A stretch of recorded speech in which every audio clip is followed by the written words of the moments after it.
شروع اللہ کے پاک نام سے جو بڑا مہربان اور نہایت رحم کرنے والا ہے۔ نبی کریم صلی اللہ علیہ وآلہ وسلم نے فرمایا، یہ 7 چیزیں گھر سے دور رکھو ورنہ غریبی آپ کا مقدر بن جائے گی۔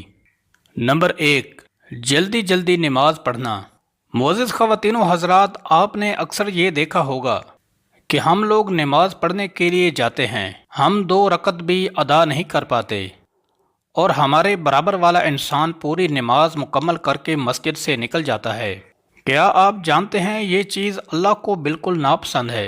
اللہ تبارک و تعالیٰ نے نماز میں سکون رکھا ہے، اور ہم اس کو سزا کی طرح ادا کرتے ہیں کہ جلدی سے ختم ہو اور ہم اپنے گھر پر جائیں۔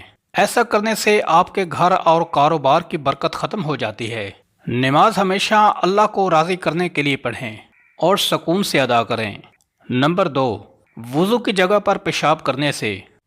معزز خواتین و حضرات، جو ہمارے باتھ روم بنے ہوتے ہیں، جس کو ہم غسل خانہ بھی کہتے ہیں، وہاں پر ہم لوگ غسل تو کرتے ہیں، لیکن اس کے ساتھ ساتھ ہمارے گھروں میں کچھ لوگ ایسے بھی ہیں جو غسل خانے میں ہی پیشاب وغیرہ کر دیتے ہیں، یا پھر جہاں ہم وضو کرتے ہیں وہاں پر پیشاب وغیرہ غلطی سے یا جانے انجانے میں کر دیتے ہیں۔ اب غسل کے لیے وضو کرنا بہت ضروری ہے۔ جہاں پر ہم غسل کریں گے وضو کریں گے، اور اگر وہیں پر ہم پیشاب کرنا شروع کر دیں تو کیا آپ نے کبھی سوچا ہے کہ آپ کے گھر اور کاروبار میں برکت کیسے ہوگی؟ اسی لیے وضو کی جگہ یا پھر غسل خانے میں کبھی بھی پیشاب نہ کریں، ورنہ گھر میں غربت ڈیرے جما لے گی۔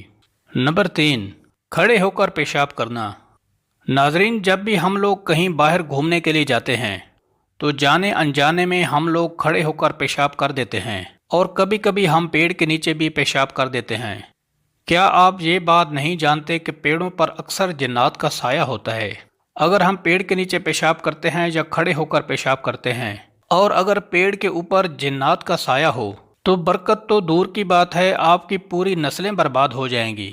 تو اس چیز کا بھی آپ لوگ دھیان رکھیں، کھڑے ہو کر کبھی بھی پیشاب نہ کریں۔ نمبر 4، کھڑے ہو کر پانی پینے سے۔ جو شخص بھی کھڑے ہو کر پانی پیتا ہے گھر میں کبھی برکت نہیں ہوتی۔ نمبر 5، منہ سے پھونک مار کر چراغ کو بجھانے سے۔ معزز خواتین و حضرات، ایسا کرنے سے بھی آپ کے گھر میں نحوست آ جاتی ہے، یعنی کہ بے برکتی آتی ہے۔ چراغ کو ہمیشہ ہاتھ کی ہوا سے بجھائیں، منہ کی ہوا سے بجھانے سے آپ کے گھر میں برکت ختم ہو جائے گی۔ نمبر 6، دانتوں سے ناخن کاٹنے سے۔ ہمارے گھر میں چھوٹے چھوٹے بچے ہوتے ہیں اور وہ دانتوں سے ناخن کاٹنا شروع کر دیتے ہیں، لیکن ہم لوگ ان چیزوں پر دھیان نہیں دیتے۔ وہ بڑے ہو کر جیسے کہ ان کی عادت ہوتی ہے، اسی طریقے سے ہی ناخن کو دانتوں سے کاٹتے رہتے ہیں۔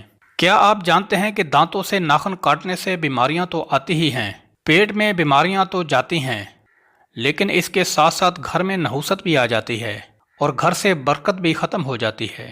نمبر 7، دامن یا آستین سے منہ صاف کرنے سے۔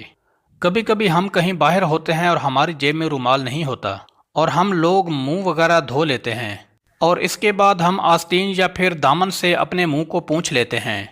یہ بھی ایک نحوست ہے۔ ایسا کرنے سے بھی آپ کے گھر میں نحوست یعنی کہ بے برکتی آ جاتی ہے۔ اسی لیے آپ سے گزارش ہے کہ آپ لوگ بھی اس چیز سے بچیں۔